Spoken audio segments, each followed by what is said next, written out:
Verdade. Imparcialidade. Começa agora o programa A Hora da Verdade. A apresentação: Carlos Frederico Gomes. Olá, amigo assinante, estamos iniciando mais um programa A Hora da Verdade na sua TV, mais canal 15 da Multiplay. Eu queria iniciar lamentando profundamente o estado de insegurança que a gente vive hoje no nosso país. Por que não falar no nosso estado? Porque eu não acredito a violência a um estado. Seria uma grande injustiça com governadores achar que os governadores são capazes de resolver o problema de segurança de uma forma geral de que vive o nosso país. O problema de segurança do nosso país é um problema grave, extremamente delicado, em que envolve muitos vetores e que esses vetores, todos eles dependem, principalmente, a maioria deles, alguns são estaduais, mas a maioria deles são vetores que têm uma compreensão nacional e só pode ser resolvido pelo governo federal ou pelo Congresso Nacional. Há poucos dias atrás, o Ceará foi impactado com a morte de 3 policiais num dia só, no Quixadá, no distrito de Juarama, próximo ao Quixadá, na estrada que liga Quixadá à BR e vem para Fortaleza. Esse episódio, por si só, já é uma coisa dramática.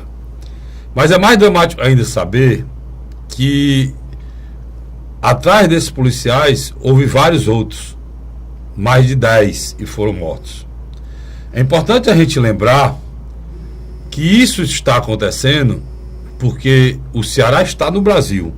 E o Brasil é um dos estados, um dos países mais violentos do mundo.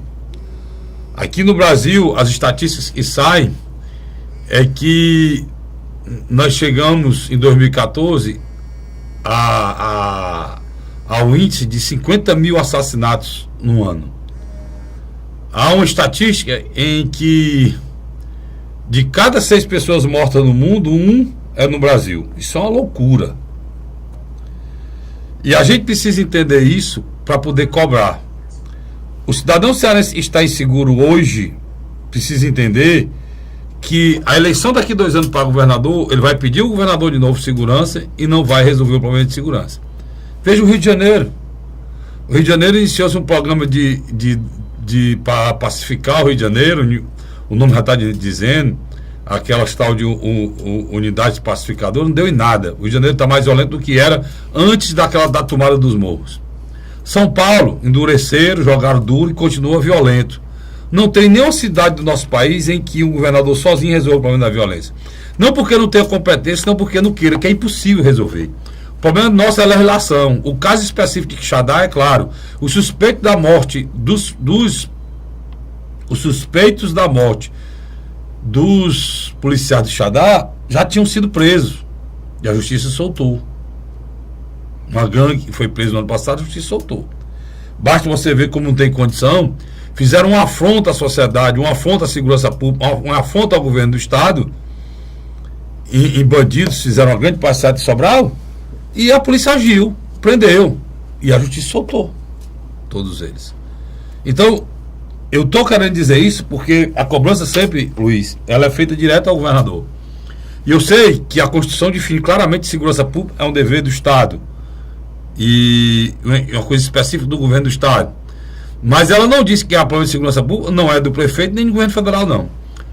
Porque o grande problema a gente precisa se colocar é que os delinquentes maiores, todos eles começaram a delinquir quando menores. E quando menores, eles são, de uma forma errônea, protegidos por uma lei que só faz potencializar o crime, que é o Estatuto da Criança e do Adolescente. Porque ele passa açúcar nas crianças para que ela possa ser chamada para o crime.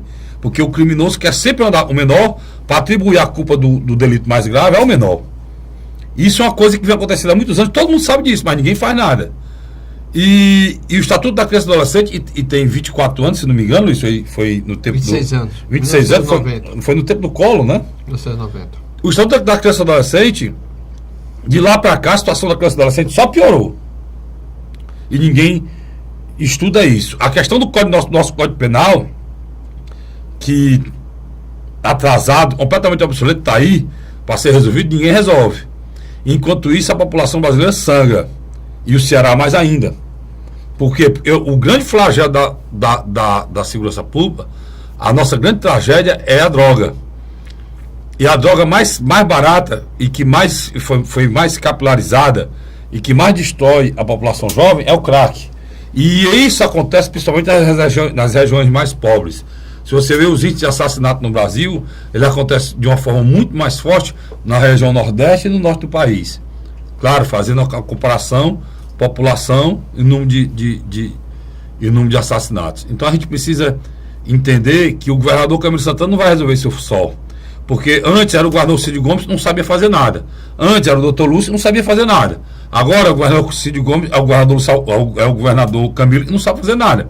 Tanto o Lúcio como o Cid, como o Camilo, ou como o próximo que vier a chegar, todos eles terão o mesmo problema, porque o nosso problema é nacional. E aí as nossas passeatas, Luiz, tem que ser direcionada para nível nacional. Os nossos reclames tem que ser ajuntado ao clamor do Estado do Ceará com o clamor do governador, para que haja uma grande mobilização nacional pela questão da violência. Porque não adianta a polícia prender, a justiça soltar, não adianta você tirar um menor assassino da rua e o Estatuto da Criança botar de volta. A situação do nosso estado é muito grave e eu acho que os prefeitos têm um papel fundamental, que é principalmente estancar esta fábrica de delinquentes que se formam nas periferias, com crianças abandonadas crescendo na rua, sem nenhuma estrutura, e só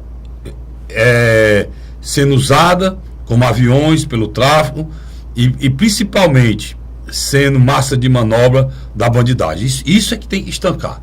Essa é a função dos senhores prefeitos, e para isso a gente precisa se lembrar que temos eleição esse ano, e essas eleições precisam acontecer dessa maneira, que os prefeitos assumam a responsabilidade. Um prefeito que assumir hoje, a criança daqui 4 anos, se ela tiver 10, ela será uma pessoa no caminho certo ou no caminho da delinquência. Portanto, ele tem apoio do poder público. E a família no nosso país está destruída há muito tempo e todo mundo sabe disso. Luiz, o grande problema, foi a grande discussão da semana, por isso meu comentário inicial foi sobre isso. Como é que... Há 20 anos atrás, o Carlos Frederico ele era assaltado. Ele chegava em casa, ligava para o irmão, talvez ligasse para o outro irmão dele, e aos poucos a notícia ia se espalhando dentro do âmbito da família. Ela era restrito. Você hoje abre uma página no Facebook, sua timeline, você não dá 5, 10 minutos, alguém está lá dizendo: olha, fulano, por favor, mande seu número aqui via inbox, porque eu fui assaltado. Impressionante. Estamos falando da classe média, não estamos falando dos setores pauperizados da sociedade civil, não. Uma menina que trabalha numa cafeteria, me atendendo, ela disse: doutor, agora eu estou feliz. Eu digo: o que foi? O PCC entrou no meu ônibus e avisou que naquela região de agora em diante ninguém vai mais assaltar nem ônibus e nem topique. Frederico. Desmoralizado, estado desmoralizado. Uma situação grave. Muito grave. Agora o PCC... Quer dizer, o PCC nasceu aonde? No Ceará? Não, o PCC é de São Paulo. São Paulo. São Paulo. É um braço criminoso, uma organização criminosa que está se federalizando. Então, o seu... Não, perdeu força em São Paulo. Não, Luiz, mas existe, é se federalizando mesmo. Não, mas é interessante. O seu comentário... Ele perdeu força em São Paulo e está se ramificando. O seu comentário vem fechar o que eu quis dizer com o meu comentário inicial aqui. Eu estava só querendo aclarar, de uma forma muito límpida, muito transparente, é que o crime no Brasil é organizado e que ele tem caráter federativo, nacional. Não é paralelo, não. Ele é transversal mesmo, ele está dentro do Estado. Está dentro do Estado, ele tem caráter. Tá organizado. Ele tem caráter federativo. Eles marcam rebeliões em São Luís, em Fortaleza, em Salvador, no Rio de Janeiro. Tráfico de arma. Isso aqui que entra pelas nossas fronteiras. Isso aqui, então, é preciso que se entenda isso. E eu não entendi ainda, o Luiz, não consegui entender como é que, diante de um quadro de violência tão grave, o novo presidente, o presidente interino, né? Mas já vamos falar sobre o impeachment da Dilma aqui, mas o presidente interino, Luiz, ainda não deu uma palavra sobre a questão da segurança pública. E eu até que fiquei esperançoso, porque ele colocou. Porque o novo ministro da Justiça é um ministro que tem experiência na área, que era o secretário de Segurança de São Paulo. E os melhores resultados do país é de São Paulo, né? Em termos de segurança pública. E até que eu fiquei animado com essa possibilidade, mas até agora não deu uma palavra sequer, Luiz. Mas eu acredito que também é muito pouco tempo. Ele está tentando arrumar a casa. Querendo ou não, agora ele conseguiu reajustar o Ministério da Educação, tanto que ele conseguiu dar um aumento na Bolsa Família que não vai pesar no bolso do contribuinte, e ao mesmo tempo também ele reavaliou e vai conseguir reabrir mais ou menos 73 mil vagas nas faculdades privadas, que é o chamado da Bolsa Fiéis. Ele está devolvendo a grana que tinha sido projetada, cortada até pela Dilma, ele está devolvendo aí esses valores. Ele está tentando. Eu acho que o problema do... Acho que a área econômica está arrumada, né, Luiz? A área econômica está arrumada. A gente nota que ela tem um rumo. A gente nota ela tem uma confiabilidade do mercado. A gente nota que o Brasil não teve mais queda. O Brasil, nos últimos meses, há processos claros de recuperação. O desemprego não... Ele estancou, parou. Há um otimismo na sociedade. Parou as demissões. O Brasil teve um superávit muito grande, né? Devido também à fuga de dólar, que tinha muito. O brasileiro viajava muito para fora, parou, né? Também o país não está crescendo e não importa quase nada mais. E os índices macroeconômicos estão mais calmos, né? Em relação à projeção que foi feita. Mesmo porque o comandante da economia é uma pessoa que tem o mercado na mão, tem o respeito do mercado, né? O Henrique Meirelles é um mercado. Não, ele tem um respeito, ele tem um respeito muito grande do mercado internacional em relação e local também, então isso ajudou o Brasil. Agora, você tem uma ideia, o presidente interino Michel Temer esteve reunido essa semana com um grupo de empresários. Ele já falou, vai fazer a reforma da Previdência, que é um buraco enorme, tem que ser enfrentado isso. É uma das coisas que, sendo feita, o mercado internacional passa a dar mais credibilidade ao Brasil.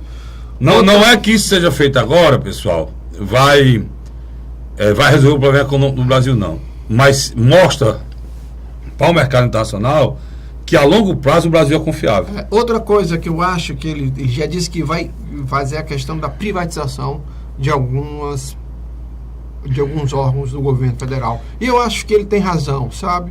Eu acho que uma parte da sociedade hoje compreende que esse processo de tentar estatizar a nossa economia, Luiz, não é estatizar. Eu acho que o que tinha de vender já se vendeu, e o Tasso fez uma lei espetacular. Parabéns ao senador Tasso Gereissati, deu orgulho a gente. Foi aquela lei. A lei que tem uns vetos aí, mas o essencial ficou, que é uma lei que fala da indicação dos cargos. Do ingresso de funcionários de cargos comissionados, de cargo de confiança nas estatais. Quem for dirigente partidário tem que ter um tempo para ir para lá. Quem foi candidato não pode para ir para lá. E por aí vai. Tem que ir lá pessoas técnicas. Então foi uma matéria espetacular feita pelo Tasso. Foi um avanço. Que eu acho que, se isso tivesse sido feito antes, quem é sindicalista também não, nem político, nem sindicalista, nem candidato, nem político partidário. Essa trupe aí não vai mais se instalar. Não vai mais se instalar nas estatais para destruir. Porque nós temos dois paralelos, Luiz, aqui. Você vê, a gente sai da questão de segurança, estamos passando pela economia, estamos aqui na política falando da Estatel.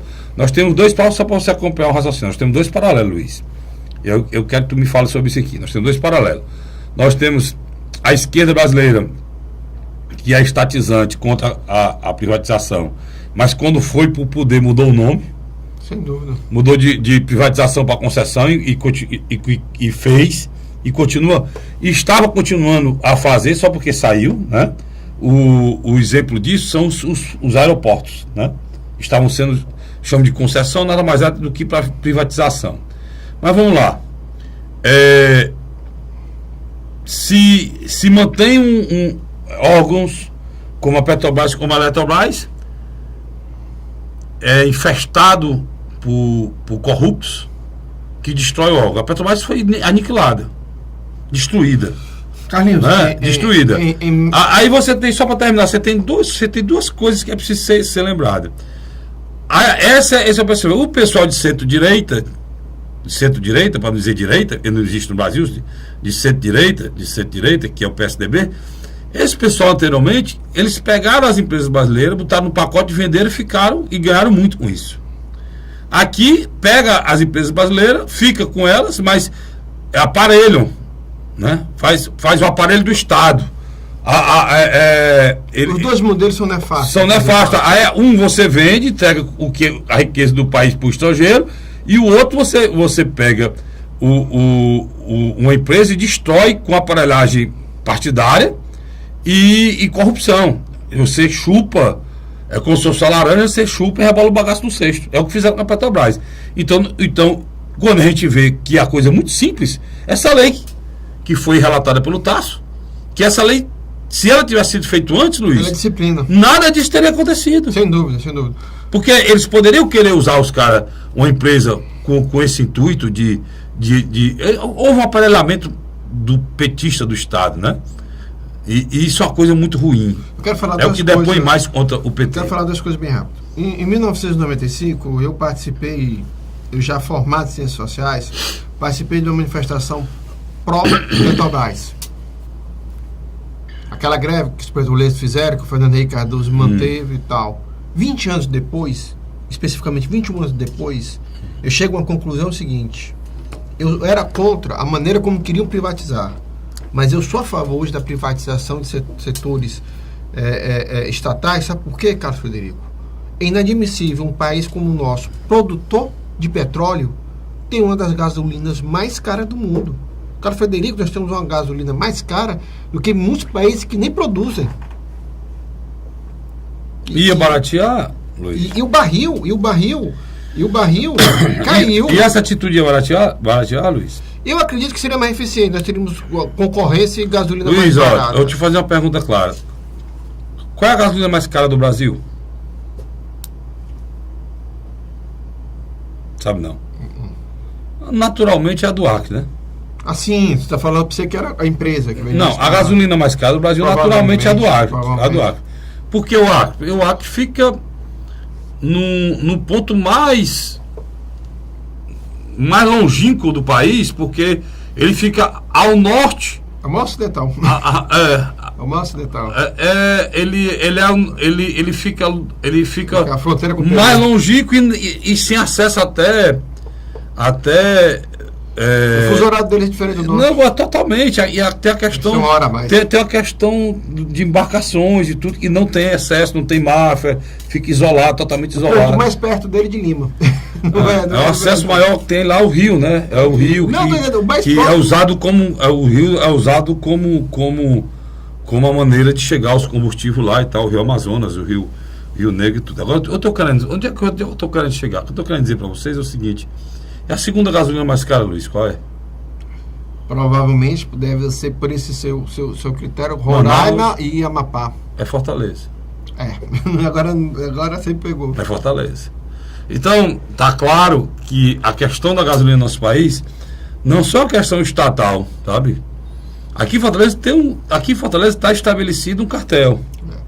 Como é que Fortaleza tem a segunda gasolina mais cara do Brasil? Se a costa brasileira, o ponto de entrada da costa brasileira é a costa cearense. O local mais perto da Europa para para América do Sul é Fortaleza, se você for atravessar, para você ter ideia. É por isso que querem colocar o hub da TAM aqui. Se olhar a porta de entrada mais próxima da América do Sul, seria Fortaleza. Agora, mas antes de a gente encerrar esse primeiro bloco, eu vou fazer um pequeno chamativo para o segundo bloco.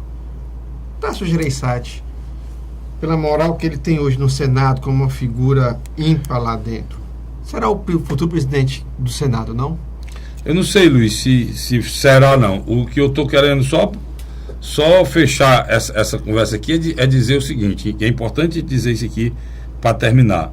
Essas questões, Luiz, econômicas, e diz respeito ao país, e diz respeito a estados, precisam ser mais bem trabalhadas. Sem dúvida. Por homens, como você falou, Tasso Gereissati. Tá certo? Essa questão, por que a gente está vivendo esse problema na Petrobras, é um problema sério. Agora, o Tasso, né, fez uma lei que resolveria o problema não só da Petrobras, de todas as estatais do Ferratares, não, relatou uma lei. Infelizmente estão mudando aí o teor dela. Seria importante que essas coisas, os políticos mais importantes desse país, focassem mais no que é importante para o nosso Carlos Frederico, Tasso, para a cidadania, né? Em 1 ano e meio de mandato de senador, trabalhou mais que muitos senadores cearenses que passaram 8 anos. Por isso que você colocou aí que ele já tem o perfil, né, talhado para ser presidente do Senado. É uma pessoa muito respeitada lá e tal. A gente não tem dúvida que o que você fala é pura verdade. Eu vou para um rápido intervalo e volto já para o segundo bloco do programa Hora da Verdade. É um instante só, sai daí não. A Hora da Verdade. O governo do Ceará está participando em parceria com o governo federal da construção de mais uma etapa do residencial Cidade Jardim, no bairro José Walter, em Fortaleza. Um dos maiores empreendimentos do Minha Casa Minha Vida no Nordeste. Só este ano, 768 moradias já foram entregues na capital.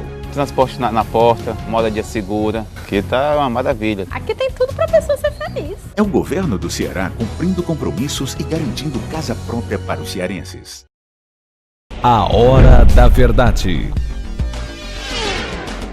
Estamos de volta agora com o segundo bloco do nosso programa Hora da Verdade, na sua TV Mais Canal 15 da Multiplay. Luiz, a gente estava falando num bloco anterior, o Luiz tacou o Tasso no meio da gasolina da Petrobras. Tacou fogo. Ele pegou o Tasso e rebolou no meio da gasolina. O Luiz sente doido para saber qual era, por que a gasolina aqui de Fortaleza é tão cara. E aí o Luiz tacou o Tasso mesmo e o Vicente não entendeu nada. Mas deixa eu colocar aqui pra você por que é que o Luiz fez isso. O Luiz ele é meio traquinho, né? Ele fala umas coisas comigo aqui pesadas. Por que é que o Luiz fez isso? O Luiz está querendo me lembrar que hoje tem 2 cearenses concorrendo à presidência do Congresso Nacional, ou seja, do Senado Federal, que quem preside o Senado preside o Congresso Nacional. É o senador Eunício e o senador Tasso, né, Luiz? Exatamente. Quais são as novas em relação a isso, cara? Já existe na Câmara uma certeza. A saída de Eduardo Cunha, quem irá ocupar a vaga dele? E ele sai? Provavelmente sim. Eu acho que ele já está trabalhando. Eu não acredito. Apesar de que ele já conseguiu. Eu estou achando que eu sei que ele sai. No final do ano, quando terminar o mandato dele. Mas continue aí, vá. Não, mas é impressionante como ele. Eu já vou falar uma coisa sobre esse homem aqui que eu tá guardado dentro de mim, mas vou falar. Diga, continue. E aí vai ser entregue ao Centrão. Aquele bloco de vários partidos. Eu sei. Vai indicar uma pessoa para a presidência. No Senado, Michel Temer e a cúpula mais próxima dele já chegou à conclusão de que nenhum nome do PMDB se viabiliza. Do grupo deles. Porque quase todos estão envolvidos. E a última pancada foi em cima do senador Eunício, né? Foi uma pancada forte. Foi. Só para relatar aqui o caso. Qual foi a acusação, Luiz? Um doleiro tinha levantado no esquema de corrupção em torno de 30 milhões, não é isso? Que ele ia passar para o PMDB. E foi dividido para 4 senadores e o nome do senador Eunício foi citado junto com o nome do Romero Jucá, claro. O nome do Renan Calheiros e...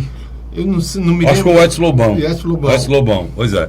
E Eunício Oliveira. E aí o Luiz está colocando... E já surge outro cearense com a possibilidade de ser presidente, porque é da base, é um homem respeitado, nossa, era cotado para ser ministro e não quis o ministério, né? E era Tasso Ribeiro Gereissati. Mas tem um detalhe aqui. Telespectador, nós estamos dizendo que houve uma delação contra Eunício de Oliveira. Nós não estamos dizendo aqui que já existe um processo. Mundo sabe, Luiz, mas não existe um mas processo. como a gente falou aqui anteriormente várias vezes, que hoje o cara é citado no Lava Jato, pode ser citado até pelo bem, mas fica mal posicionado. Fica mal posicionado. Mas no caso dele foi uma delação premiada e está sendo investigada, que o cara tem que em que há uma citação de que ele recebeu 5 milhões. E o cara vai ter que dar as provas para que... Você viu a explicação dele sobre isso? Não, né? Não, ele praticamente entrou em silêncio. Pois é justamente, e o pior de tudo foi isso, ele se calou, né? Entrou em silêncio. Aqui na imprensa do Ceará não tem ninguém falando, a gente está relatando aqui um fato, eu também, como o Luiz colocou muito bem, a gente não vai se antecipar aos fatos, nem vai condenar ninguém, estou relatando aqui o que aconteceu, e o que aconteceu foi isso, e todo mundo sabe que foi isso, e aconteceu. E isso atinge também a questão política, local, porque ele fica, de uma certa maneira, desautorizado a pensar em ser presidente do poder, em que o presidente atual do poder já está citado a Lava Jato. Eu acho que isso é impossível você colocar qualquer um, seja qualquer um, que tenha citado no Lava Jato para ser presidente do poder. Porque você cria uma crise, né? Porque tem que se procurar, cara, dar alguma resposta à população brasileira. Sem dúvida, sem dúvida. Então, Tasso surge como um nome confiável, tanto para a sociedade, é de um partido que hoje faz parte da base governista, que é o PSDB. O Aloysio Nunes poderia ser outro nome, que é o líder do governo. Mas também me parece que há problemas dele no estado de São Paulo. Há envolvimento também. Da questão do metrô. E outra merenda lá. Quer dizer, tem a merenda e tem a questão daquela denúncia do metrô no tempo do Cova, né? Exatamente. Então tem umas coisas que o atrapalham. Por exemplo, você tem um Tasso Gereissati que, na minha avaliação, hoje substitui o papel que era do Pedro Simon. Gravado as divisas proporções. Acho que o Pedro ainda é melhor que ele. Se for reputar as pessoas e tem uma história, o Pedro Simão é uma história muito longa, né? O Cristóvão Buarque tem uma história muito longa. Mas você vê o Pedro Simão, você pode até colocar o Tasso lá na Câmara, tem o Jarbas Vasconcelos, né? Não, Jarbas Vasconcelos, Pernambuco, que é uma figura de escola, respeitadíssima e tal. Então, eu acho, e o Luiz está certíssimo, você acertou aqui, o Luiz foi perfeito e cirúrgico.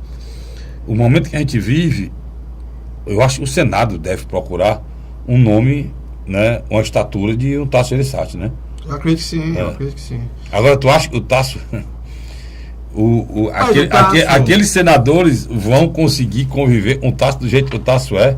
O Tasso tem uma coisa muito impressionante. Ele se recriou politicamente. Você tem uma ideia... Eu me lembro quando a gente... Se reinventou, né?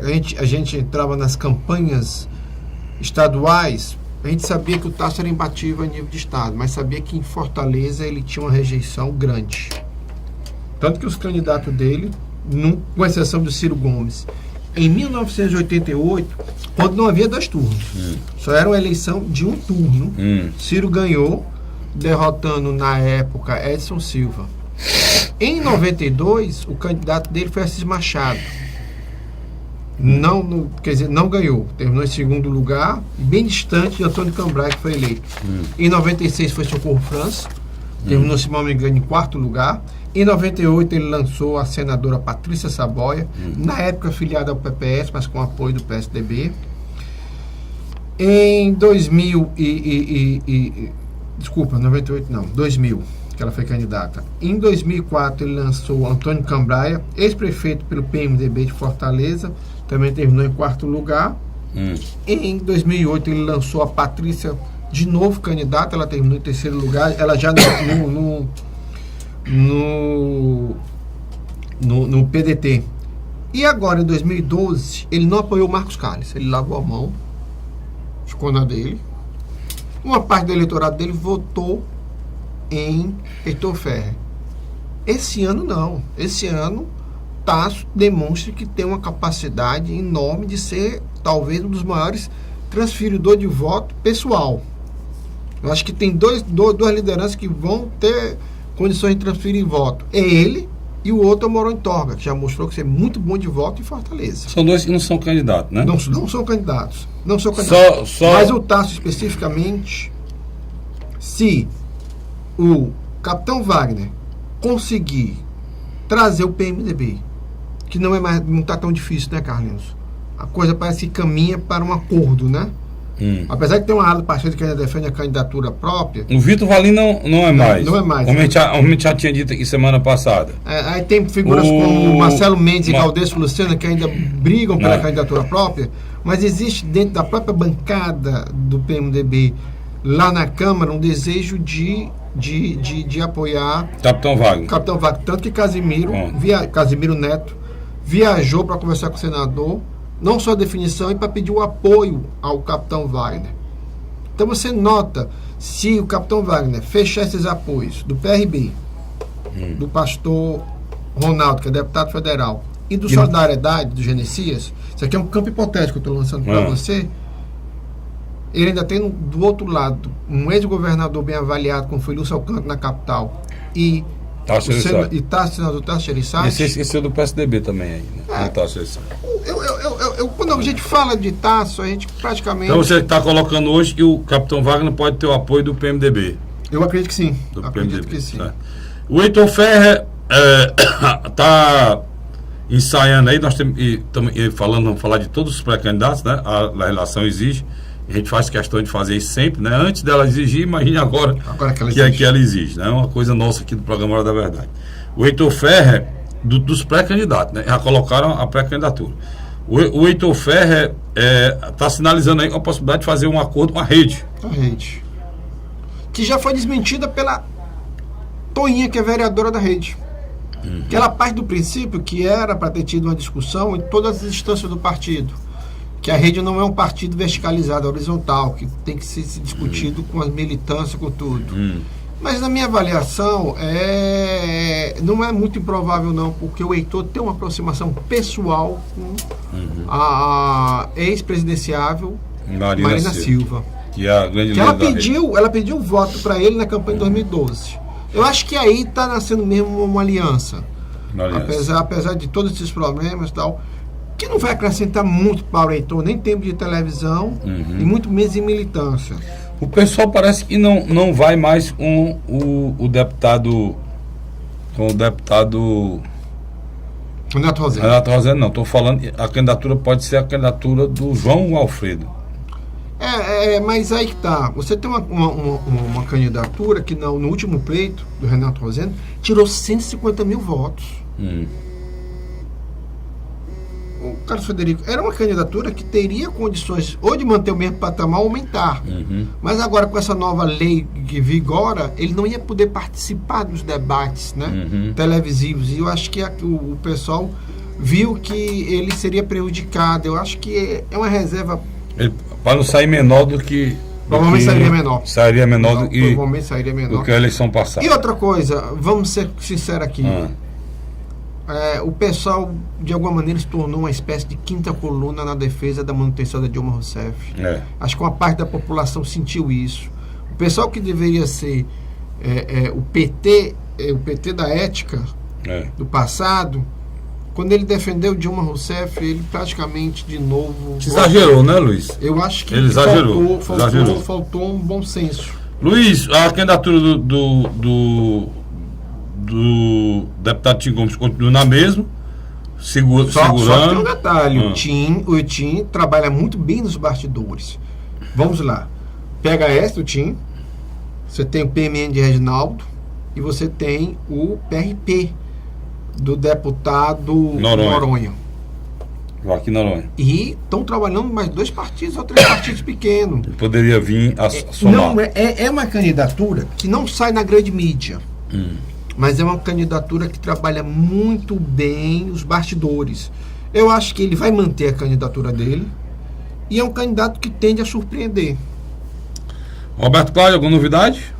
Eu acho que o Roberto Cláudio, a grande novidade, na minha avaliação, foi definitivamente o governador deu um chega para lá no PT e meu candidato é Roberto Cláudio.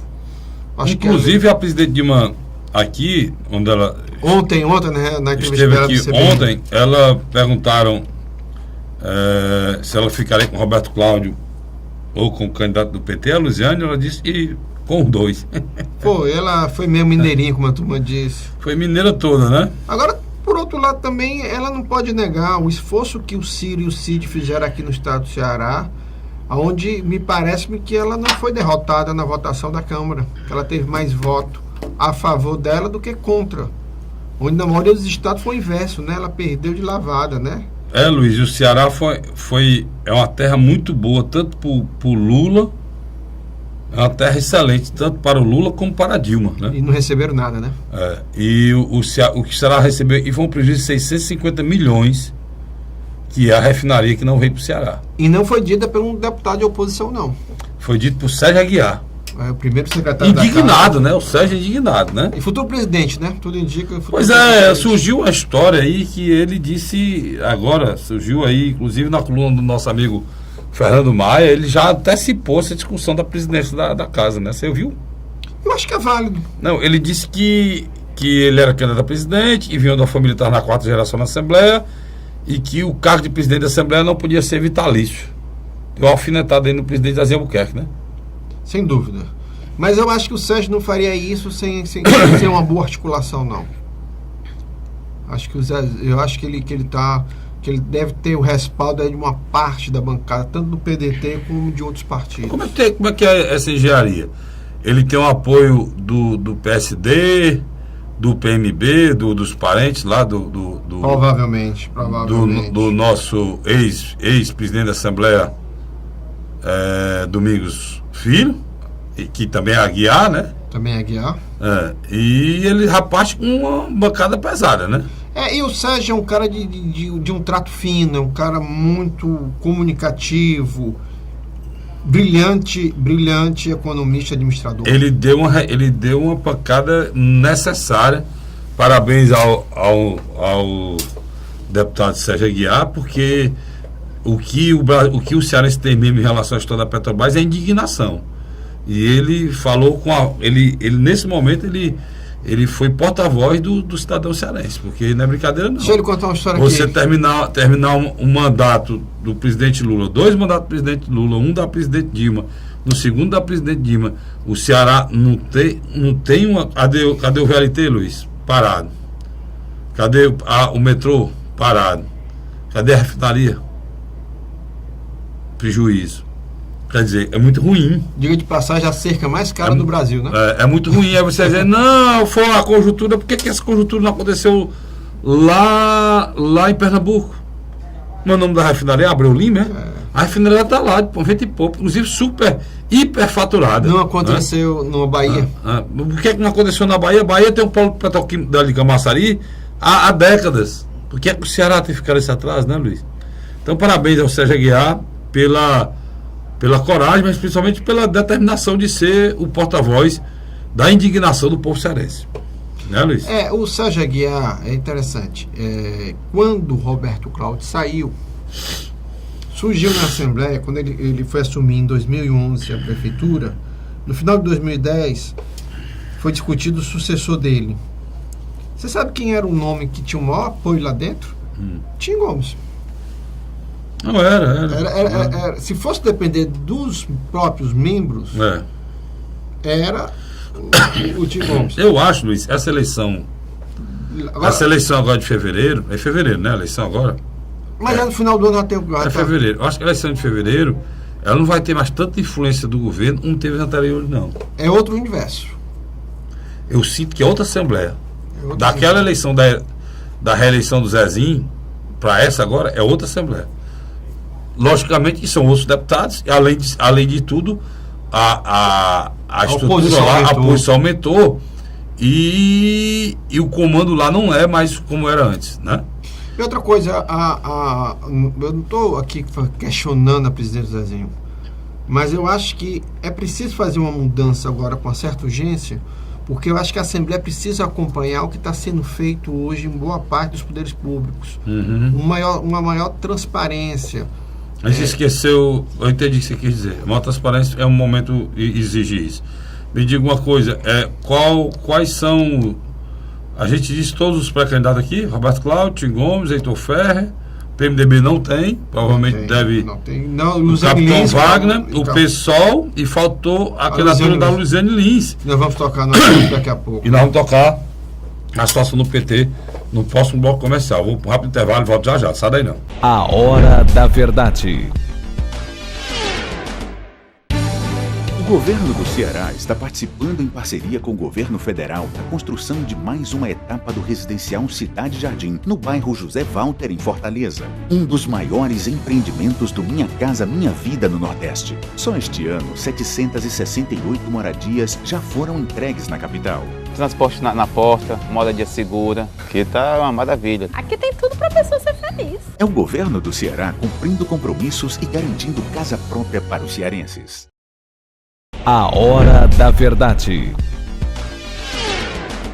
Estamos de volta agora com o terceiro e último bloco do nosso programa Hora da Verdade, na sua TV Mais, canal 15 da Multiplay. Esse programa vai ao ar todas as quintas-feiras, às 21 horas, reprisado na sexta-feira, às 21 horas, e no domingo, às 20 horas. Às vezes o programador dorme um pouquinho e tal, passa um pouquinho e tal, mas geralmente é para ser às 20 horas. Mas eu já estou aqui passando um recado aqui pro meu companheiro Vicente. Eu mostro cinegrafista da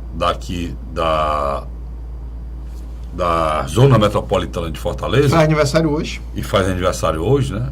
E nós vamos sair para o aniversário dele, vai ter bolo, festa grande. Eu não vou convidar, porque eu não de convidar a exaurir, são mais de 500, tá?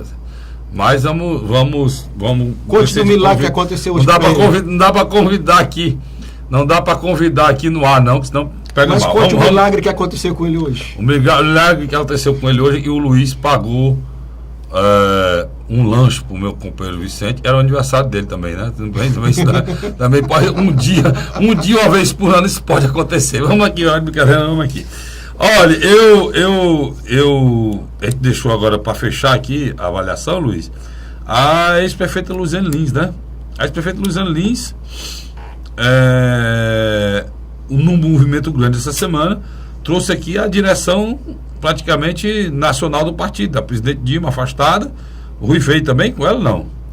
O que me chamou mais atenção é que cada vez mais fica latente. Ela nessa semana fez um discurso muito pesado. Eu preciso de Camilo Santana para me apoiar. Não precisa. Ela disse, eu não preciso de Camilo Santana. Não. Ou algo como não faço... Eu acho também que ela tem que dizer isso, que ela não apoiou o Camilo, né? Abertamente a Luziane não apoiou o Camilo, a Luziane botou no nisso. O presidente do PT estadual, o sindicalista de Assis, foi por outro caminho. Disse, não, nós compreendemos o posicionamento do governador Camilo Santana, vamos respeitá-lo, eu acho que ele está liberado, A palavra é essa? Liberado, para apoiar Roberto Cláudio, porque nós compreendemos que o PT de Fortaleza não trabalhou em afinco como deveria para a eleição. Que fidelidade é essa, Luiz? Nós voltamos a segunda a ter sublegenda. Não, aí... É uma loucura. Aí, e eles falam isso com tanta desenvoltura, com tanta facilidade. Uma diz que não precisa, porque é desse jeito mesmo. Eu acho que a posição da Luziane é mais correta, que ela está sendo honesta no pensamento dela.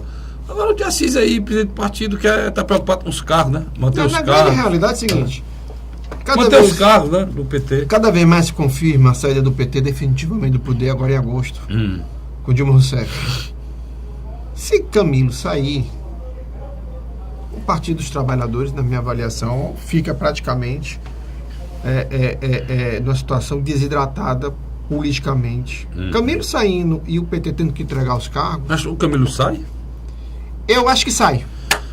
E eu vi uma sinalização. Esse ano? Eu vi uma sinalização que eu achei importante. Pois eu acho que tu quer falar sobre isso, mas deixa você fica à vontade. Deixa eu antecipar. Essa semana, eu acho que é isso que tu estava falando. Eu captei, né? Eu captei vossa mensagem, mestre. Eu me lembrei do Chicaniz aqui e do Guru, né? Meu Guru. Captei vossa mensagem e eu captei a mensagem daquela atitude, daquela ação impetrada essa semana em Brasília, quando o governador Camilo Santana esteve com o presidente Michel Temer, o secretário Mauro Filho. Mauro Filho. E quem que estava na foto do lado direito, quem vê?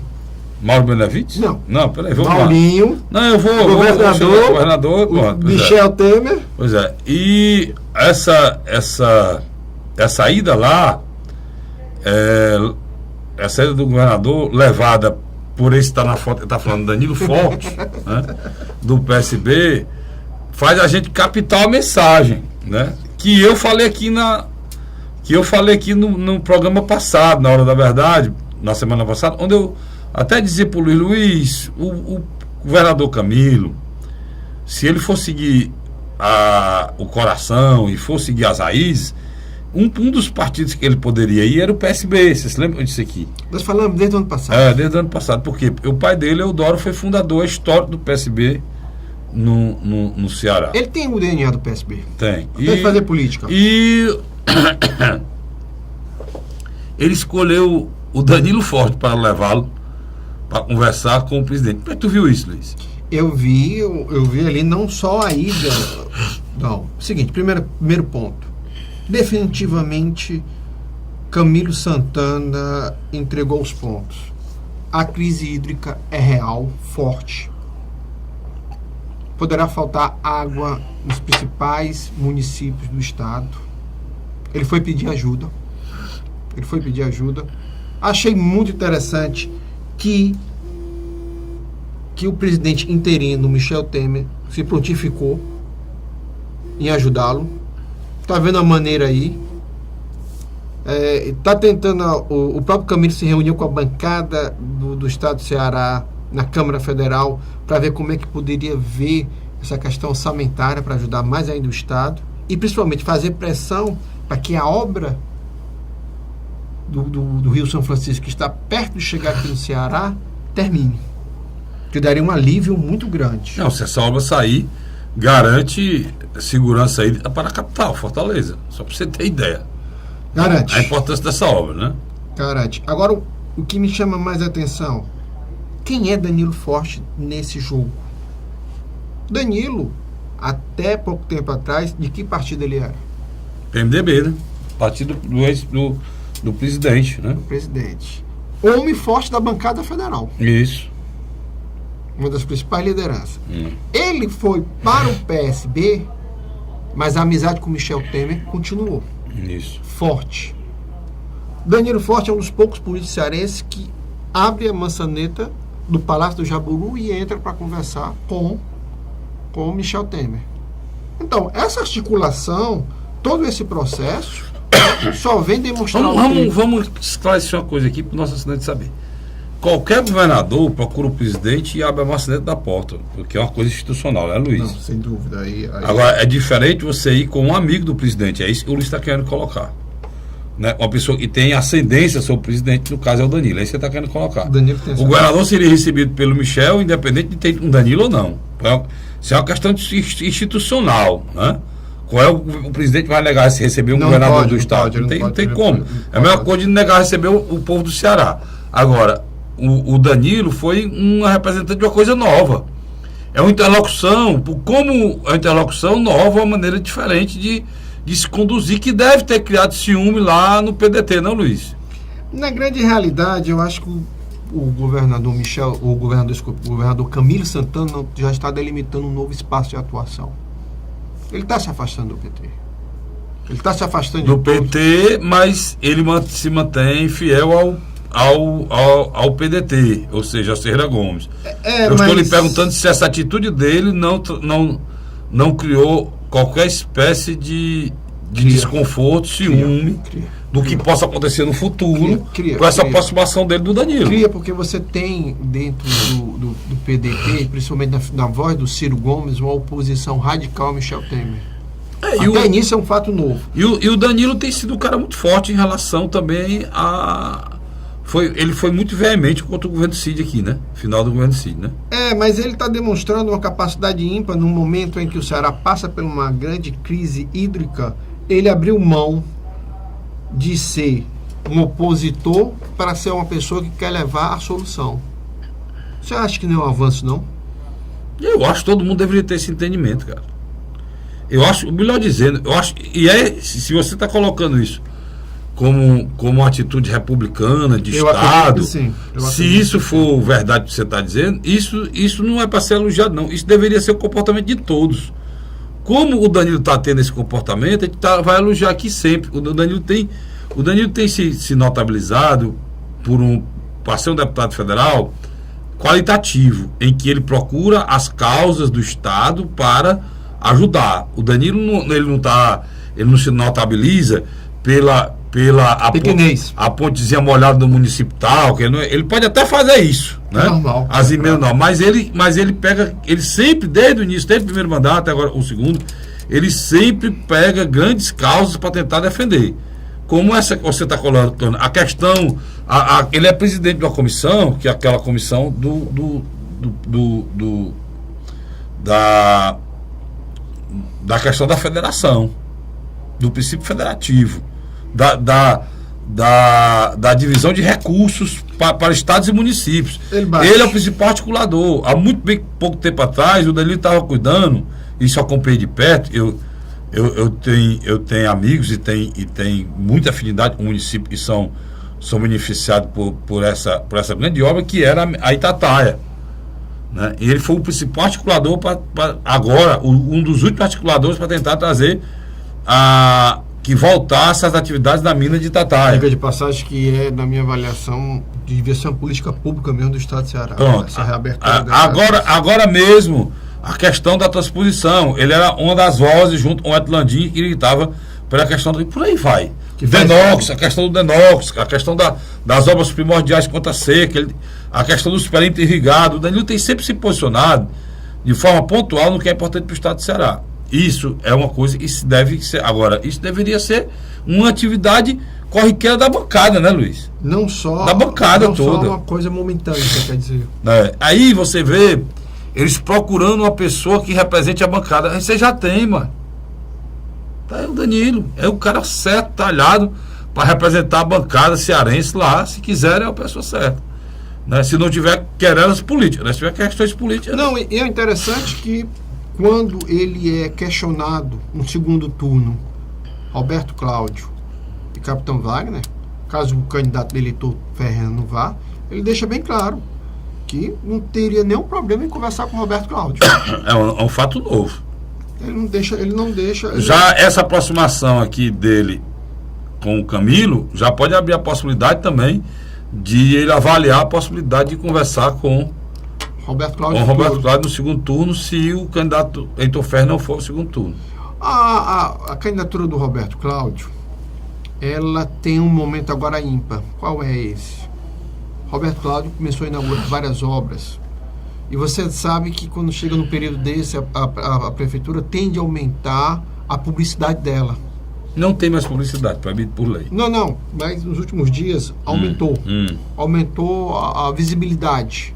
Visibilidade. Houve uma visibilidade. Querendo ou não, por exemplo, está agora se usando uma estratégia interessante.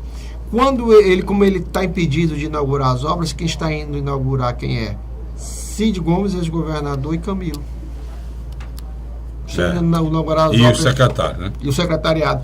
Quer dizer, indiscutivelmente, é uma candidatura que demonstra uma capacidade de se projetar para ir para o segundo turno. Eu não acredito numa eleição vencedora do primeiro turno. Até pelos pesos dos candidatos. Não existe. Até pelos pesos dos candidatos que estão aí. Mas a gente relatou todos aqui, né? Só por uma questão de o Roberto Cláudio, Tim Gomes, Heitor Ferreira, PMDB não tem, Capitão Wagner, o pessoal. Não, o Capitão Wagner nós relatamos porque nós falamos daquele processo. O pessoal pode ser tanto o deputado Renato Rosendo como o próprio. Faltou algum aqui, Luiz? Eu acho que a situação do Renato. Está faltando algum aqui? Renato Rosendo. É porque eu acho que a situação. Estão todos aqui, Luiz? Estão todos aí. E a Luziane Lins, que a gente já relatou aqui, a Luziane Lins, que a gente falou até a questão até do partido, né? Que é uma candidatura que está sendo colocada, uma candidatura do Lula, né? O Lula vem. E eu acho que eu não sei se a vinda dele será benéfica ou maléfica em alguns aspectos. É a avaliação que eles têm que fazer. Né? Sabe por quê, Carlos Frederico? E talvez você concorde comigo. O maior problema hoje do Lula é que o Lula tem um eleitorado fiel, mas também tem uma rejeição muito grande. É o questionamento que eu faço. Será que para ela vai ser bom? Luiziane não conseguiu fechar nenhuma aliança com nenhum partido até agora. Aguardar, Luiz. Tem muita água debaixo da ponte. Na próxima semana nós estaremos aqui de novo para discutir tudo isso e acontece e vem acontecendo no estado do Ceará. Eu tenho 2 minutos, Luiz, e queria lhe fazer uma indagação. O que é que você acha que será essas Olimpíadas para o nosso país, para o Rio de Janeiro, no estado quebrado como o Rio de Janeiro, No primeiro bloco... numa situação de segurança que nós estamos vivendo? Não é uma temeridade, não. No primeiro bloco, eu quase que dizer para você que eu fiquei espantado.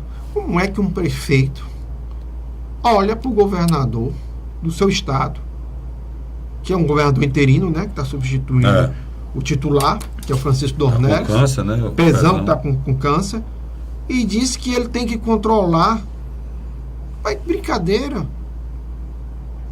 Hoje, qualquer editorial de qualquer revista internacional ou jornal diz claramente: eu não aconselho nenhum turista a ir para o Rio de Janeiro. É o tiro no pé, né? Ele expôs uma ferida que já estava aberta, ele expôs essa ferida, era aberta, estava coberta, mas era aberta, ele expôs essa ferida para todo mundo, de uma forma muito clara, né? Primeiro, o governador assinou um atestado de falência, né? Aquele pedido, aquela insolvência que ele declarou numa carta, né? Só pagou o mês de maio agora porque o governo mandou o dinheiro para lá. Aí vem o prefeito, uma história dessa, um prefeito totalmente irresponsável, um prefeito que aquela declaração que ele fez... Dois caminhões com equipamentos de 2 TVs estatais da Alemanha foram assaltados. Quando saíram do aeroporto, foram assaltados. Ou do aeroporto ou do porto, não me lembro agora. É um absurdo, Carlos Frederico. E só foram ser encontrados porque os traficantes resolveram não chamar muita atenção quando entregaram.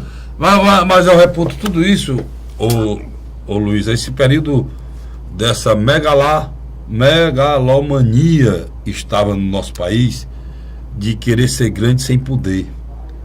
Um Estado, uma nação que não atende a cidadania com a simples aspirina, não pode pensar em fazer nenhum evento de nível mundial. Esse é o nosso país, infelizmente. É negado uma aspirina no hospital.